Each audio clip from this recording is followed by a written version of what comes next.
На усвојување го ставам следниот дневен ред. Точка 1. Предлог на закон за задолжување на Република Северна Македонија со заем кај КФВ, Ипекс банк, ГМБХ, Банко Билбао, Вискаја, Аргентарија СА, Ерсте Груп банк АГ, АК Аусфух Кредит Гезелштафт МБХ и Мерил Линк Интернационал по договор за заем за општи буџетски потреби, вклучително и за финансирање на капитални расходи и рефинансирање на обврски утврдени во буџетот на Република Северна Македонија по скратена постапка.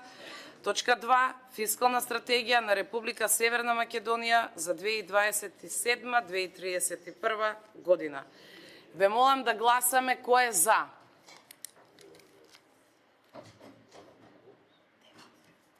9. Против.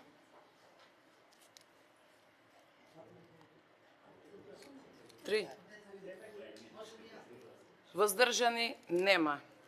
Констатирам дека дневниот ред е усвоен. Со ова ја прекинувам седницата. Повелете. Благодарам. Добро, ете од аспект на пратеник во собранието, сметам дека треба да продолжиме со работа.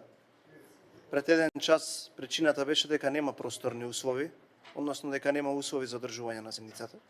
Ние влеговме во салата, бевме доволно коректни, можеа да видат и јавност, и граѓаните, и сите кои што се присутни, а и вие како колеги од опозицијата, дека направивме можностите да не секој да седне, да се чувствува пристојно за да работи, и затоа барам да не ја одложуваме комисијата.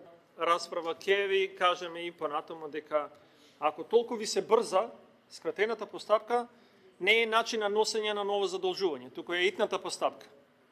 Или вие знаете дека го кршите деловникот, затоа што нема скратена постапка за 320 милиони евра ново задолжување на луѓето. 260 милиони плюс камати за 320 не може да биде од мал обем. Тоа што пратениците од опозицијата денес не сакаат воопшто да ги слушнат аргументите на заменик министерот кој што е тука, да се образложи во врска со заемот, од вас како председателка на оваа комисија намалку што го очекувавме.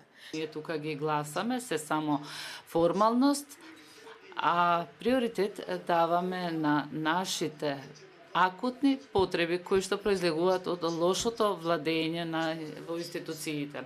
Да не должам многу, ние сите тука се познаваме добро и ги знаеме нашите капацитети за дебата врз основа на членот 85 од деловникот став 2, барам 1 час пауза за понатамошна координација. Благодарам.